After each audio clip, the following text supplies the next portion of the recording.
Bonjour à tous, j'ai une clé, une astuce à vous transmettre aujourd'hui qui pourra bien changer votre vie et celui de vos enfants.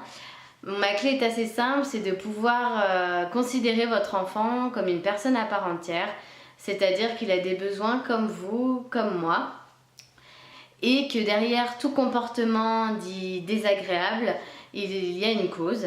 C'est comme vous, quand vous rentrez du travail, vous en avez un peu plein la tête, vous êtes fatigué, donc vous êtes un peu irritable et vous avez tendance à crier sur vos enfants, votre mari. Voilà, c'est pas pour embêter les uns et les autres, c'est parce que vous avez un besoin derrière qui n'a pas été satisfait. Et ben vos enfants, c'est pareil. Donc le plus simple, c'est d'aller discuter directement avec lui de sa difficulté. Parce que souvent, j'ai des parents qui viennent me voir en me disant bah voilà, mon enfant a telle et telle difficulté, mais je me rends compte qu'ils ne sont pas forcément allés discuter de cette problématique avec leurs enfants. Donc c'est la première chose, allez parler directement avec vos enfants. Ensuite, il faut aller rechercher la cause du comportement dit désagréable. Parce que voilà, il y a forcément une cause à un comportement.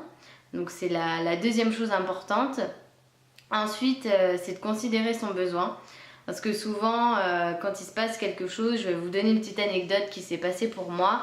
J'avais une jeune qui était à côté de moi, qui s'agitait un petit peu dans tous les sens. Et moi, j'étais en train d'animer un atelier.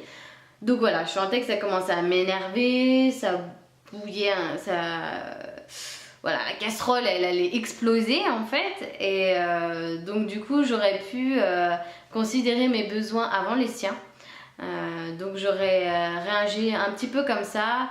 Maintenant ça suffit, tu gigotes dans tous les sens, on s'entend plus. Est-ce que tu peux aller t'asseoir au calme? Ok? Merci.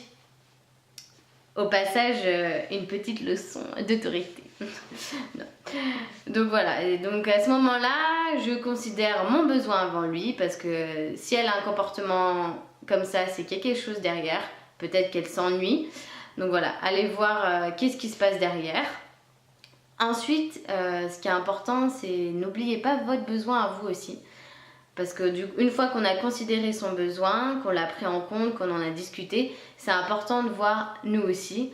C'est-à-dire qu'au lieu de lui crier dessus quelque chose qui ne sert à rien, plutôt de voir avec elle en discutant et en donnant nos émotions et nos limites. Écoute là, tu vois, quand tu gigones un peu dans tous les sens, voilà, moi je sens que ça commence je commence à être en colère, c'est désagréable pour moi. Est-ce qu'on peut trouver quelque chose qui réponde à ton besoin? Parce que j'ai l'impression que tu as peut-être besoin de bouger, peut-être que tu t'ennuies. Est-ce que tu aimerais peut-être changer de jeu? Est-ce que c'est ça? Est-ce que voilà, comme ça, moi ça me permettrait d'être un peu plus au calme pour l'atelier. Est-ce que ça te convient?